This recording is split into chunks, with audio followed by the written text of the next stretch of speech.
Bonjour mesdames et messieurs et bienvenue à cette page rétrospective de la semaine qui s'achève consacrée aux activités menées par le gouverneur de province, Dr Guy Bando Ndongidi, semaine allant du 3 au 9 avril 2023. Ouvrons cette page avec la célébration du 102e anniversaire d'existence de l'église kimbanguiste. C'est 6 avril en Kamba, Nouvelle-Jérusalem. Célébration marquée par la présence du gouverneur de province Dr Guy Bando et qui a revêtu cette année d'une signification particulière en ceci que toute la communauté kimbanguiste a accueilli avec liesse la réalisation de la promesse du chef de l'État Félix-Antoine Tshisekedi Tshilombo, celle de faire de cette date un jour férié sur le plan national en reconnaissance du combat mené par le prophète Simon Kimbangu. Cette décision qui a été saluée par le chef de l'exécutif provincial dans son compte Twitter a dit que c'est un grand jour de grande fierté pour le peuple Congo, mais aussi pour l'Afrique entière. Nous exprimons toute notre gratitude au président de la République qui, en instituant le 6 avril, jour férié, en consacrant la commémoration de la lutte de Fumo Kimbangu pour la libération spirituelle des Noirs, a-t-il conclu.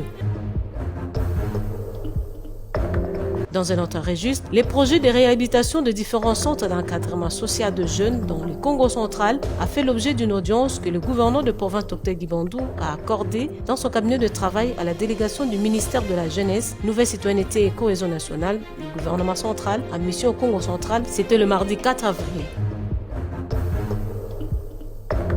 Sachez également que le chef de l'exécutif provincial Dr Guy Bando a procédé à l'inauguration d'un projet dénommé Oudouma, un centre d'excellence client que l'entreprise de cimenterie PPC Banet RDC, évoluant dans le territoire de Songololo, venait de mettre en place dans le but d'offrir à ses clients de nouveaux standards de service grâce à un équipement complètement digitalisé, ce qui est une grande première en RDC.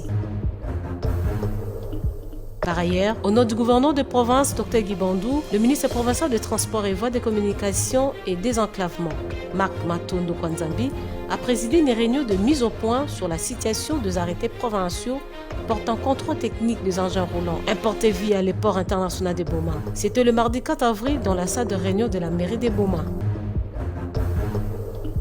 Bouclons cette page rétrospective avec cette audience que le vice-gouverneur de la province du Congo central, Kaskwanga Bilolo, a accordée dans son cabinet de travail ce vendredi 7 avril au directeur général du groupe IBO Lisungi SA, accompagné du commissaire provincial aux affaires foncières, venu lui présenter les civilités, mais aussi et surtout les projets de numérisation des titres fonciers dans les Congo central. Voilà tout, mesdames et messieurs, pour la semaine qui s'achève. Le rendez-vous est donc pris au prochain numéro dans le cadre de la page rétrospective de la semaine liée aux activités du gouverneur de province Dr Guy Bando.